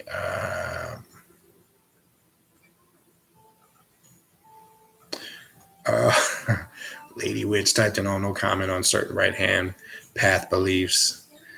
No, I mean, we know if we're on this path, when we say right hand path, we know it's all those fluffy religious systems. Look, I respect anybody that's true to what they say they stand for. What do I mean by that? I have many friends, or I should say acquaintances, because in this circle, our circles are small. When you're on this path, it's lonely in the sense that you don't have, big circles. That's just part of the territory. You tend not to be understood, and that's part of the territory. But I have acquaintances, people I know that are religious, and they're firm in their convictions. And I'm okay with that. And I respect that, because you should be a reflection of the information you study. So how I look at people's character, and I don't look at it as judging. If you're talking all this Kemetic stuff, or you're talking all this Buddhist stuff, or you're talking all this African spirit, whatever it is, you should be a living reflection of that, not in an arrogant, pompous, jackass way or overbearing way. But I should see that example in the way you live your life, and the way you raise your family, the way you carry yourself, your personality. Then I can have respect for you, even if I don't agree with you and you're religious. But if you're being the best Christian you can be, and even though that might get on my damn nerves, but at least I know you're not being, hypocritical. You understand? So yeah, we know the right hand, to me, right hand paths, period, are slave master doctrine mentally. It's mental and slavery. That's just how I look at it on this path, because I believe all those philosophies that we call right hand path are designed to control the individual's way of thinking. How, not just their way of thinking, what to do, what they can and cannot do, what they should and should not wear, where you should and should not go, what you should and should not eat. Don't do this, do that. If you do this, this could happen. That's all a form of mind control. So step one, remember it said in the very beginning of the video, dealing with sovereignty, when you start working with or connecting and making this integration with your true self, you must rid yourself of all those things. You can't grow on this path if you're not completely past all those things. But anyway, I know that was going a little bit out there, but since you brought up the right-hand path beliefs, I just figured I'd touch on that a little bit. Okay, this is a good question by Perfection 933. Really good question. Okay, he said if you don't close them portals, you can hear voices. How do you make sure you close portals so you don't? Excellent question. Let me give you an example. I had a client. I don't know if anybody here. I do mirror magic. I'll do some demon work with the obsidian or the black mirror. I've created rituals where it's my personal visualization, where I go through the mirror and I go into this subjective realm or universe, and I visualize my demon sitting there and I have this conversation, but I'm actually going through it. It's subjective, it's personal. I can't convince others of that. But for an example, you got to make sure if you're doing any work, this is why they have perfecting and purifying your space. Some call it banishing. I don't like to say destroying the energy. So there's the how you open and close them. I'll use casting the hermetic circle and sealing my sacred space so that energy stays locked in that space. Some will use the banishing method, which I don't like to use. Like, for an example, in OTO, the lesser banishing ritual or the greater banishing ritual, the pentagram, because to me it incorporates a lot of that angel stuff and Kabbalah stuff, and I'm not really into that. So you could take that, and instead of using, say, Raphael, Michael, and Uziel and all that, you can put your own archetypes there. But I like to use the hermetic circle, which is the 4 points. And I cast the triad of light and darkness of ancient Egypt, and it makes a full circle. So I seal my space. So how you're keeping that energy contained, and then you close it out a certain way. When it's finished, there's an opening and closing the gate. That's also what the bell is used and symbolizes in a lot of these rituals, the opening and the closing. If you're not doing something to consecrate and keep the space sacred that you're working, that's what I mean. That energy can stay kind of with you. It can stay attached to you. And how you've opened it, it's more of a mental thing. I was more or less referring to your psyche. Make sure you're in a sound mind and sound body. Never go into these workings highly stressed out. Never go into these workings, you might be on medications for something that could affect them. Things of that nature I was referring to. Just make sure you're in a proper state of mind is what I was referring to. But opening and closing those energies, a lot of these workings, even if you're looking at some of the traditional grimoires, there's usually some type of opening or closing method.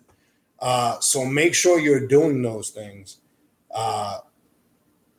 Mirror magic, which I found, like the individual I was mentioning earlier. Well, for an example, if I go through, I make sure when I come back out, I just have a visualization where I see the porthole, the hole I went through in the mirror. I'll visualize it closing, circling, getting smaller and fading. So I make sure whatever I contact, and there's other things, like I say, it's subjective though. Little things like that. So you can customize those ways of opening and closing, and I find that more powerful. I know, again, people more traditionalists will use the banishing. I, I don't really care for that. That's just me. So I would just find what works for you, but do something to consecrate and keep that space sacred. You want to. So when you cast a hermetic circle, everything is locked in there. When I'm doing ritualistic work, you cast the 4 points. There's the 4 sons of Heru. I do to the 4 points, and then the triad of light and darkness in between, and it creates a full circle. So I go north, south, east, west, and then I'll go northwest, northeast, south, etc., where it creates a full circle. So I'll go to the 4 points, and then in between the 4 points, creating a circle. So I use the Kemetic aspect of it, how I consecrate sacred, make my space sacred, and then when I close it. And it's effective for me. I'm not saying, is that going to work for everybody? No. But that's my methodology. It works for me, and I can only confirm that because of the results I get. That's how I stand behind what I give testimony to, because I get results for it. Now, again, is that going to work for everybody else? I can't say until you try it, but I know it works for me. I do know it's worked for others, and I know some in this room, it's worked for them. I've done personal work with them myself on that. And so anyway, but that's a good question. That would be some of my suggestions to you. Lady Witch, I got to go. Thank you. Okay, this was earlier. Okay. Lady Witch, I got to go. Thank you so much, Brother B, for your teachings. I always learn a lot. Peace and blessings, everyone. Okay, just saw that now. Peace to you, Lady Witch. Appreciate you tuning in. What else we got here? Uptown 157, peace. Yeah. Oh, yeah, you late, brother. You real late. Oh, man. You're going to have to go. When this video posts, go back and watch the beginning, man. It'd be too long to give you a rundown. Mumsu types in to what Bafa was saying earlier about having that gateway to the pineal, right? And when you have that gateway, when the pineal is activated, right? This book also gets into, and I didn't even get into that, decalcification of your pineal gland. So working with the Goetia can help decalcify that pineal gland, or making that connection with your higher self, right? A lot of people are disconnected, quote unquote, from the spiritual realm or world, and I'm just using a term, because the pineal gland is calcified. You understand? And they can't make that connection. Now, that might even be part of the problem that I forgot who it was typed in earlier, saying they're having a hard time hearing. I think that was Lady Witch, if I'm not mistaken, when she left. That could be part of the problem too. Some people's pineals are decalcified, and that's like, look at it this way. I'm trying to give you metaphors. That's like your spiritual antennas, right? Or how you receive the communication. It's like tuning in a radio in your car. You got to tune that station in just correct to get reception. Well, look at it in that light. If that reception isn't clear, you can't get that full. You can't make that full connection. You know, understand? So yeah, but excellent points, man. And it's, you know what? It's good. I like to see when people are giving this type of input, because it shows me people are studying, and it's a beautiful thing. And everybody has added some unique points tonight. Why I like doing this, I see everybody comes from a multitude of backgrounds. I could see everybody's got their own special interest, or maybe a particular area on this path they like to work with. And that's a beautiful thing, man. And that's the unique thing. So now we all come together in this setting, and we're able to share that, share that knowledge, share that information and experience. And hopefully we can take from each other's knowledge, information, and experience and utilize something from that to grow. Because I'm seeing we got people here familiar with the Goetias. We got people, you can tell, working in here with Luciferianism. People in here working with demonology and in all aspects of it. Other people in here, I know Oni's heavy into the Ifa and the African spiritual systems. They all serve a purpose. Take what you can get out of them that works for you, and you will find the power in that in itself. But it's a good thing to see the dialogue, it's not just about, being a spectator, get in the game. You understand what I'm saying? Get in the game, do the work, be a participant. The left-hand path is not about being a spectator. That's religion. Religion, you're a spectator. You sit there and you watch and you're dictated to. This is not that. This is about taking the information and putting it into practice. And when you put it into practice and get results, you now confirm truth. That's real truth. So I always pose the question, what is real truth? Real truth is when the person confirms it for themselves and raise themselves up to the realization of that truth or the self-realization of it. Then it becomes truth to that individual. It's deeper than reading a statement in a book or listening to somebody lecture, talk, or teach or preach, right? Not saying that doesn't serve a purpose, but that truth becomes a divine reality when you confirm it for self, right? That's what we do on this left-hand path. We all seek to find our personal truth, which is the doorway to creating the path of self-mastery. That's what does it. When you have that truth for self, you are now given the guidance and the direction that you need to go in, right? That's why we call it the path of self-mastery, another term you will hear. You understand? Peace, brother Jurgen Mormon. Thanks for sharing this knowledge. But no, I appreciate your support, brother. I do this because I love to do it. That's it. Sister Mandy, what's going on? You arrive. I know you're probably busy working. Yep, David and I are working hard. Tell David I say what's up. Just stopped to say hi. I'll catch this on the fly. Peace. Mandy's husband, Dave, is a mad cool dude, man. Real down to earth, brother. And she left, peace to her, peace to her husband. Love Sky 9. What's goody room? Oh, you must came real late too. All right, what else we got here? Let's get the sidebar conversation. Bapholis is yummy. Typed in yes. Good platform to express your demon self. Yes, and that's what this is for. That's what these platforms are for. We want to express us. Remember, there is no express yourself. Don't worry about what people think. Not everybody's going to agree with everything, and that's fine. But expressing yourself and being who you really are is unique to you. And there's freedom, liberation, and sovereignty in that. You understand?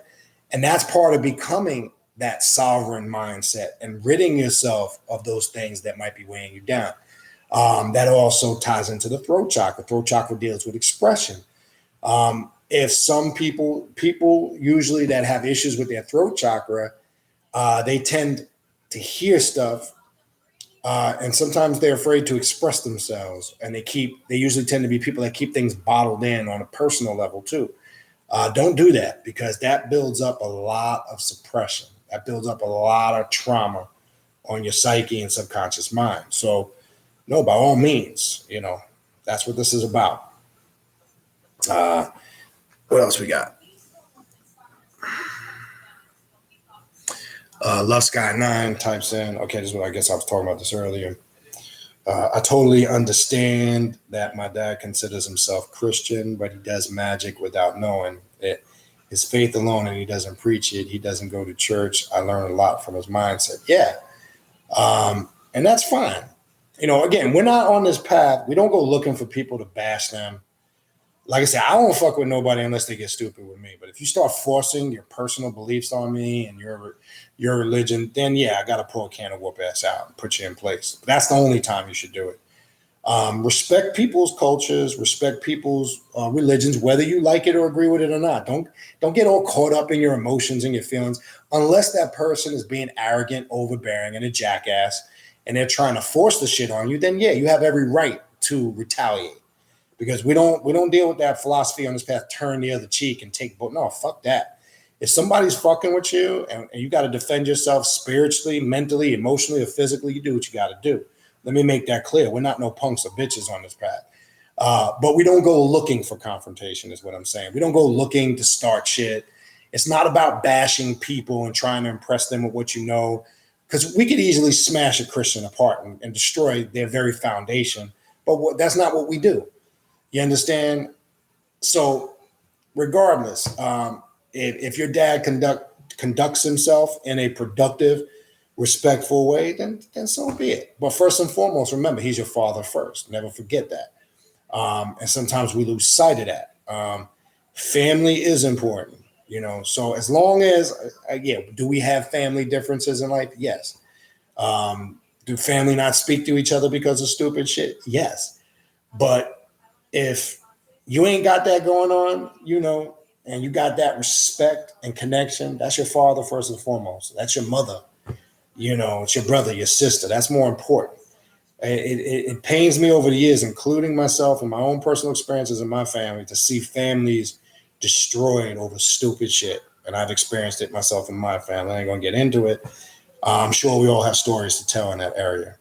But remember, I've always said in many videos, your greatest test and your challenge and your trials and tribulations in life is always going to be your direct family. They're going to be your biggest headache. They're going to be your biggest problem to deal with. And it always seems the newer relationships you develop in life, your friends, the people you didn't know from jump until you met them, they're going to be more family to you sometimes than blood family. That's the nature of life. If you understand it and don't get caught up and trapped in it, you don't get caught in that game. I found out when, there was stuff going on in my family at that time, I stayed neutral. I talked to everybody. I kind of had to keep the thing together. Don't let your emotions and ego, that's an aspect of the ego that can be, not productive for you. But I know I kind of went a little bit out in the right field with it, but I'm saying, if you're, regardless of what your father considers himself, if he's conducting himself accordingly, and you got that respectful relationship with him, then hey, and like you say, you've learned a lot from his mindset. So I would focus on the productive parts of that relationship. I wouldn't even worry about the fact that whatever level of a Christian he says he is, that's pointless. That's secondary to the stuff you're saying about his mindset. You understand? So I would focus on that. And it's funny how that word, we use that mind, I look at it as the mind of Set, the deity Set, right? We say it's a mindset, it's there's just little phonetics there. But anyway, it's all good. Yeah, faith, and I talked about it was a few videos back. Do we deal with faith on the left-hand path? Yes, but not religious, fanatical faith and faith in the sense of things not confirmed, proven, or seen. We have faith in the facts and the truth of the information that we practice. So yes, you got to have some type of faith when you're carrying out your rituals. You got to fuel it with your intent. You got to believe that what you're doing is 100% on point. That's a different type of faith than a religious faith. So yes, again, perception, like I was talking about earlier, you could have 6 different authors write books on Luciferianism, and all 6 people writing about the same thing, but see it differently. But it's the same thing. It's the same thing with faith.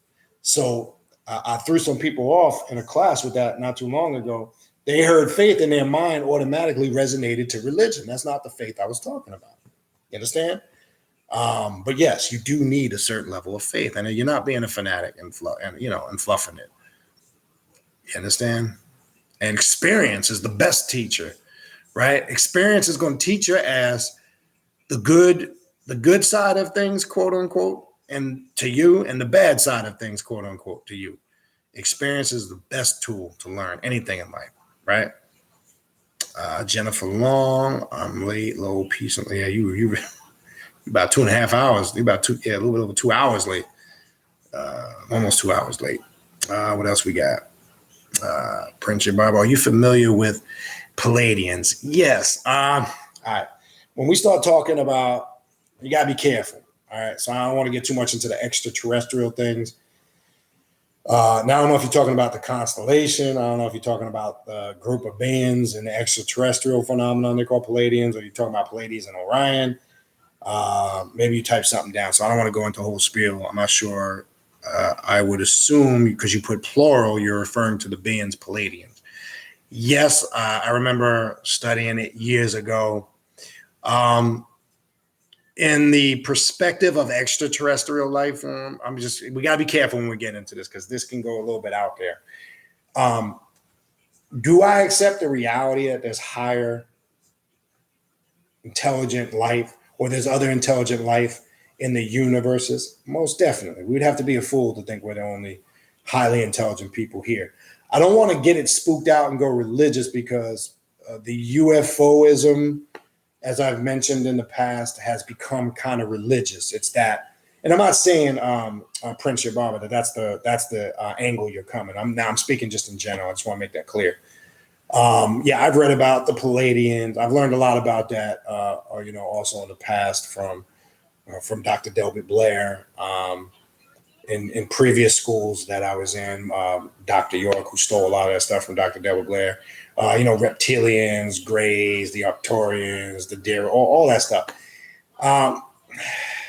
Again, there are scriptures, the Dogons and Maui, as far as reptilian beings, the ziggurat pyramids in ancient Egypt.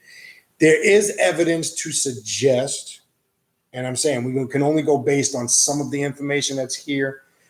I can only tell you from my perspective. I do believe there's information here to support some of those theories that some of that stuff could be true.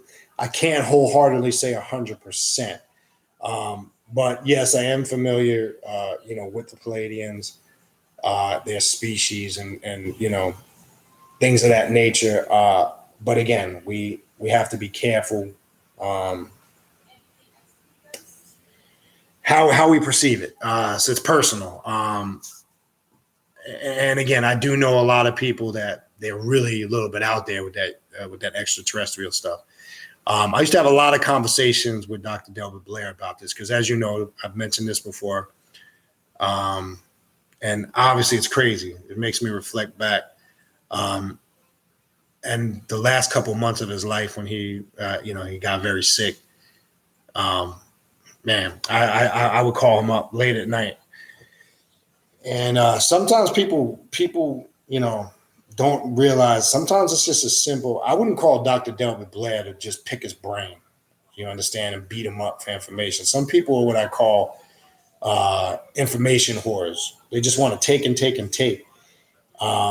Sometimes I realized towards the end that Dr. Delbert Blair just wanted somebody to talk to, just like a friend, just like, hey, what's going on? How you doing? And sometimes we don't do that with each other. We don't take time. It doesn't always have to be spiritual or conscious, right? And those that know me and are around me, people know when I shut down. Like when we do a ritual and we're done, the ritual is over, and we go out after that. We go to hang out, we go to eat. I don't want to talk about spirituality and rituals and shit like that. I want to hang out and kick it because sometimes it's about just kicking back and enjoying life. And sometimes we get so caught up in life's bullshit. We get so caught up. We want to be so spiritual, so heavy, so deep, or whatever it is we're trying to be. And we don't take time to stop and just enjoy the simple things in life, your family, your friends. Just as I mentioned in the last video, just a nice, beautiful day, a nice breezy day. The sun's out, sky is blue, or just a nice trip to the beach. See, I've learned on this path, I kind of took those things for granted. You understand what I'm saying? Now that I've grown on this path, it's the little things I appreciate more. The things that I would miss if they weren't here. And I mentioned jokingly in the last video, and I don't say this to be funny, just think about if you couldn't wipe your ass no more, right? Think about if you didn't have hands to wipe your ass, right?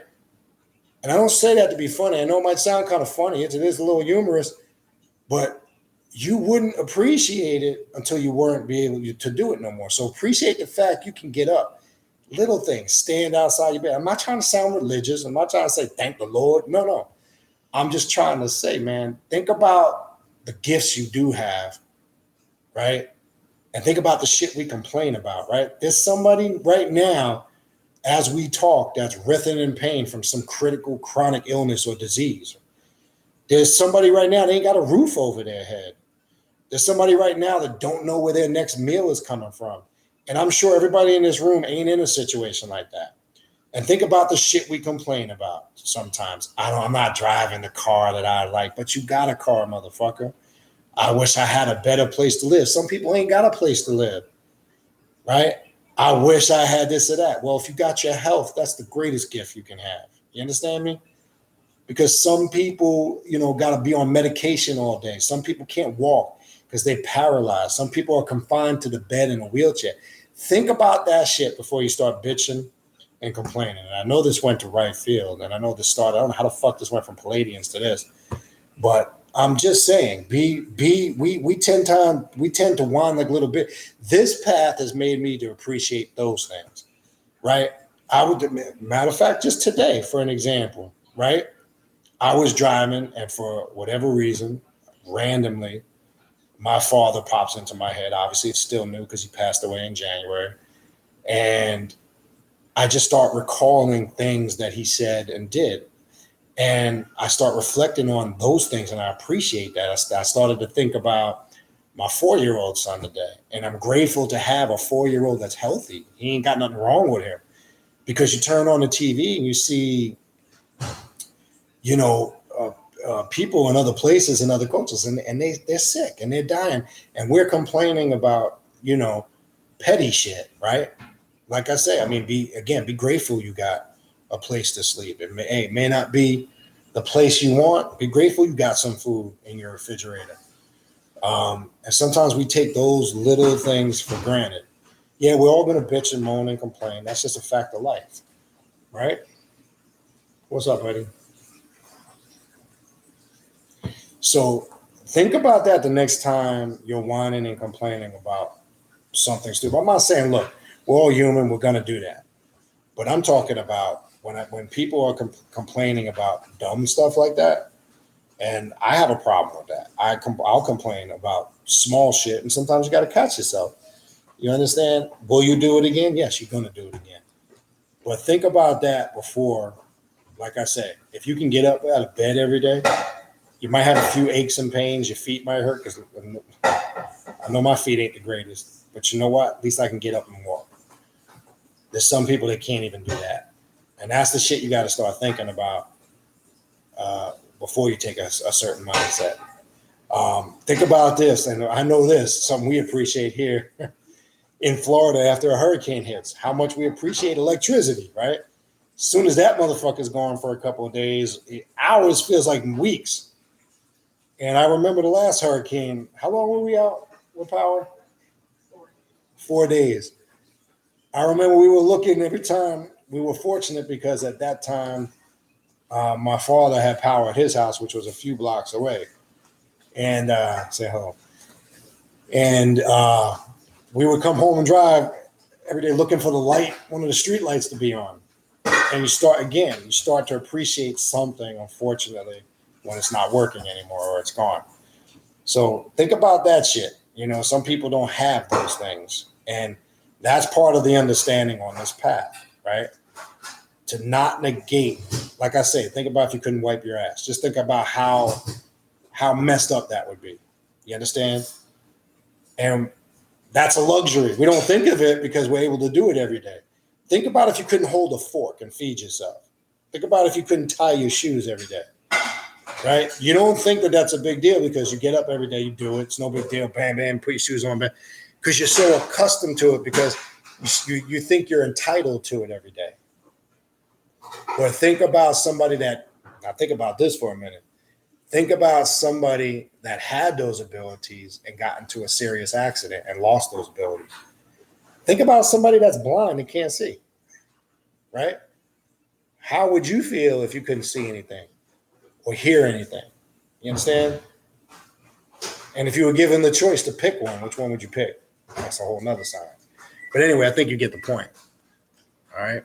What else we got? Hold on. Thing skipped. Okay. The Palladian thing. So yeah, I know that kind of went off, but that's what I would kind of would suggest into that whole Palladian agenda, extraterrestrial thing. Emperor Fire, and how do I open my chakra and awaken the Kundalini? That's a whole class in itself. There's a multitude of ways to do that. We could probably do that. Would actually be a good topic for a class. Don't really want to kind of get into depth about that, but the Kundalini energy There's many ways you can work with. I found that effective with Cali.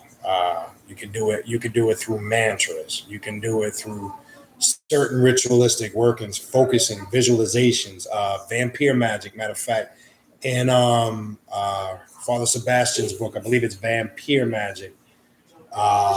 There's a self ritual you can do invoking the dragon goddess or the serpent energy, the Kundalini energy through sex magic. I mean, there's a multitude of ways. That would be a good class. Again, I don't want to. That's kind of too late to kind of start it, but it's an excellent question. There's many ways you can do it, though. All right.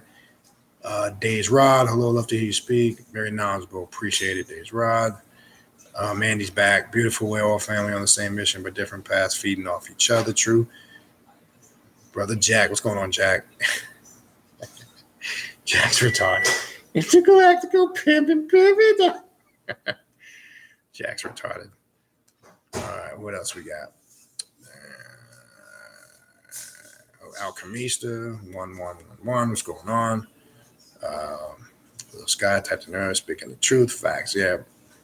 Only typed in people really don't know how lucky they are. Remember a non-blueberry muffin. Hey, I remember you talking about that. Yeah. You know, complaining there ain't enough of blueberries on it, but you got a muffin. You know what I'm saying? That's how you got to look at it. Because just think, and I got to catch myself too, because I'm picky with food. And think, like you said, the next time you put that muffin in your mouth. So keep it real. Some people, man. I mean, right here in our country here, how many areas in the city we can go to and see people starving, ain't got food, homeless on the street. It's not just international, overseas, and not in this country. What you get, buddy? Okay. But just think about whatever city you live in and drive around. Just think about there's people you know in your area that are in those conditions. You understand? Yeah, we can get judgmental and say, oh, they're on crack and they're this and that.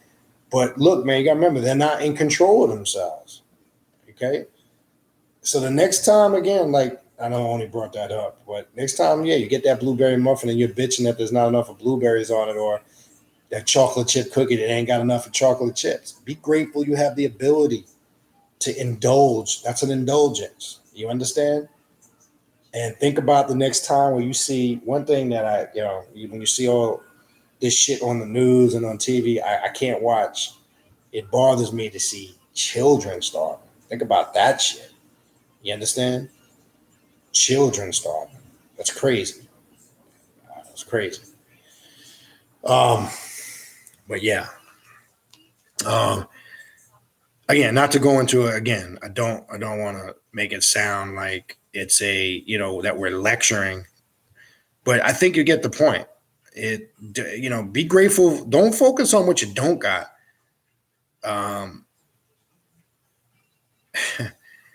Be grateful for what you do got. Because sometimes we're not focusing on what we do have, right? I mentioned the car thing earlier.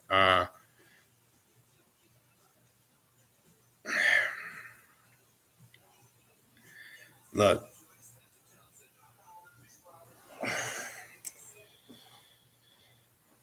I think you get the point. Again, I don't want to just keep rambling on about it. I think you get the point. All right. But anyway, let's see what else we got here. Shit, I really didn't know how ignorant I was until I had to pay rent after my mom died and I ate beans and rice for months. Shit, oatmeal is better than no meal. That's right. Brother Duma typed in, what do you think about anti-nominants? We do practice that on this path, right? All that's connected to self-mastery, self-deification. Now, there's different definitions of it. There's a religious definition of it. And actually, I think it was in, what was I just reading not too long ago? It was one of Don Webb's books. It might have been The Mysteries or Seven Faces of Darkness. For an example, This is a bullshit definition. Look what I just typed in religious shit. The unbiblical practice of living without regard to the righteousness of God. Now, let me tell you why you got to be careful. That obviously is a religious person, and this is on a website, carm.org. That is obviously the definition from somebody who's religious. That's one, right? Somebody on this type of path wouldn't describe it like that, right? For an example, here's another one here. Doctrine according to which Christians are freed from grace. What the fuck is that? That's not how we look at it on this path. Now, watch this.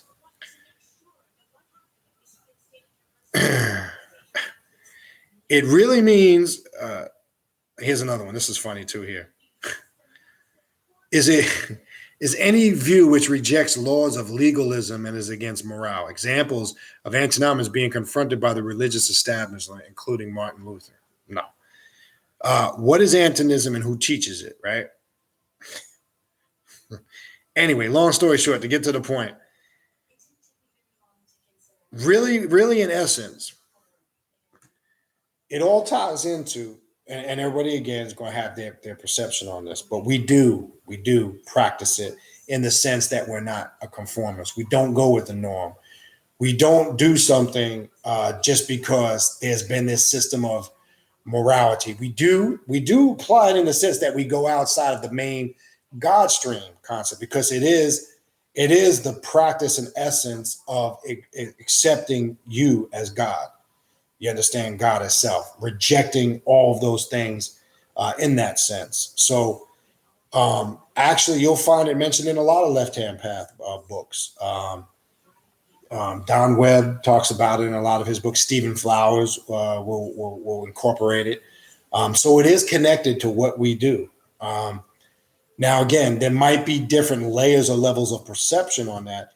I would negate, because it's funny when you pull it up, and that's why I pulled it up real quick.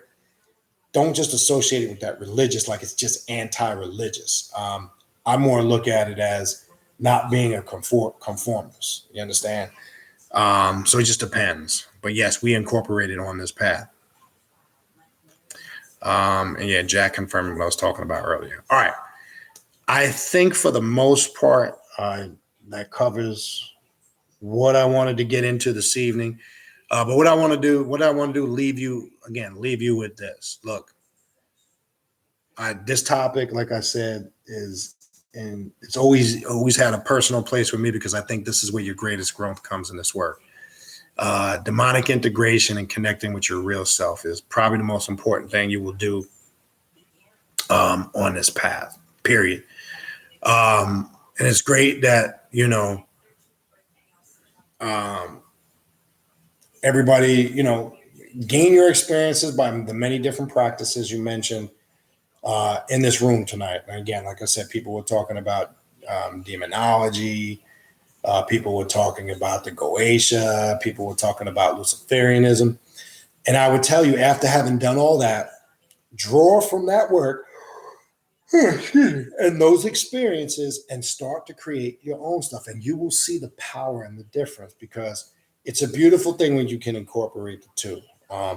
So my goal this evening was, hopefully you were able to get something from this to make that connection, and be able to link the two in. I know you came in late. I would watch the beginning of the video. I know you just came in. The ancestors is always your foundation. It will help and enhance you connecting with that higher self. So the answer to your question, it's not a matter of fact of first, you should be kind of doing it together, but yes, first in the sense that you should have some foundation there for them. But I would watch from the beginning when you get a chance. And I know I'll see you this Saturday in the class. All right, that's it. That's all I got for you people this evening. Those that are in the class, I will see you Saturday afternoon, 3 p.m. As I said before, as long as nothing changes. If you don't hear from me that nothing changes, look for your link at 3. Want to start on time, because as you know, them sessions go long. Those that have been in them We're running almost 5 hours. I'm trying to condense it. So let's try to start on time and stay within the structure and the material. All right, man. I appreciate everybody. Appreciate the feedback. Enjoyed. I learned a lot from you.